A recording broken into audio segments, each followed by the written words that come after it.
Hassan-Nahoum into this conversation. She's a deputy mayor of Jerusalem in charge of foreign relations, economic development, and tourism. It's good to have you. Ramadan has begun, and the threat of violence is high, not only in Gaza, but in East Jerusalem as well. Palestinians in East Jerusalem say they are worried. As deputy mayor, what are you doing to help keep the peace in the area around the Al-Aqsa Mosque through the holy days of Ramadan? And would you even be willing to preemptively condemn a provocation?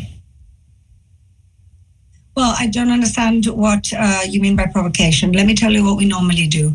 We actively facilitate, we sanctify the freedom of worship in the city of Jerusalem. Every single Ramadan, we have at least 100,000 worshippers, peaceful worshippers come every Friday. We bus people in from the different areas around the West Bank into Jerusalem so they don't have to get pirate rides or for it be difficult for them to get to Jerusalem. And so, like I said, we actively facilitate freedom of worship. But let me tell you what's been happening in the last 4 years.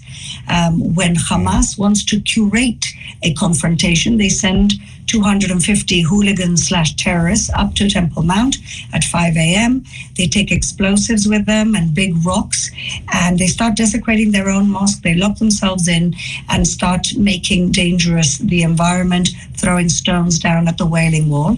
And then, because we know we've got another 70 to 100,000 peaceful Muslim worshippers coming that very morning, we have to move them out to allow that to happen. And then what happens? The news goes out that Israeli police are storming Temple Mount. And this is how Hamas curate a confrontation every single year on Ramadan. It's almost a script. Now, this year, we're already at war, a war we didn't want, a war we didn't start, a cruel war that started with a massacre of Jewish people, including babies, raping of women.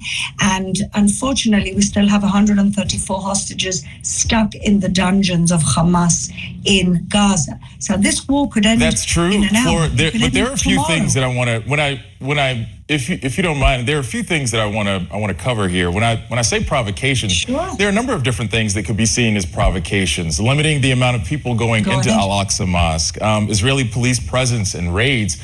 These could all be seen as provocations. So the question is, how do you make sure that peaceful worshipers feel safe when they're actually going to Al-Aqsa, and making sure that it is a safe environment for those folks, especially Muslims, who are trying to worship there during Ramadan? The only thing unsafe about Al-Aqsa is when the terrorists show up to create a confrontation and to desecrate their own mosque. Otherwise, the Israeli police is only there to facilitate freedom of worship, as we do every single week and every single Ramadan. And the problem really right now is that Hamas has rejected the ceasefire. People are calling for a ceasefire. We would also like a ceasefire and our hostages back. It's Hamas who rejected the ceasefire, as President Biden said. How do we make sense of what happened over the weekend then? There were pictures and videos of Israeli police in a skirmish with people who went to worship at Al-Aqsa. How do we make sense of that?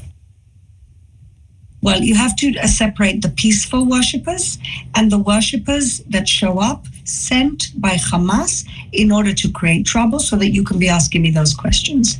And this is what we see every single year around Ramadan. People who curate a confrontation in order to then go and say, oh, look, the Israeli police are storming Temple Mount. And that is, again, like I said, a curated confrontation sent by Hamas. It happens every single year.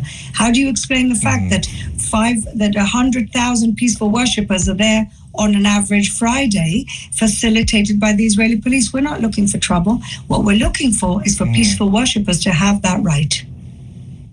If I can get this last one out here, October 7th happened on a Jewish holiday too. Hamas didn't offer Israel quarter or peace on that day. Should Israel, as a member of what Netanyahu has called the civilized world, offer Muslims, not Hamas, but Muslims in places like East Jerusalem, the chance to observe their holiest month? With the last 30 seconds we have left. Well, the East Jerusalemites are also my constituents, and they not only have the freedom to worship peacefully, we facilitate, like I explained earlier, that freedom. We also have a significant amount of budget for the celebrations of Ramadan, sponsored by the city of Jerusalem, because they are residents too. Fleur, Hassan-Nahoum, thank you so much for your time and your expertise. We appreciate you joining us tonight. Thank you.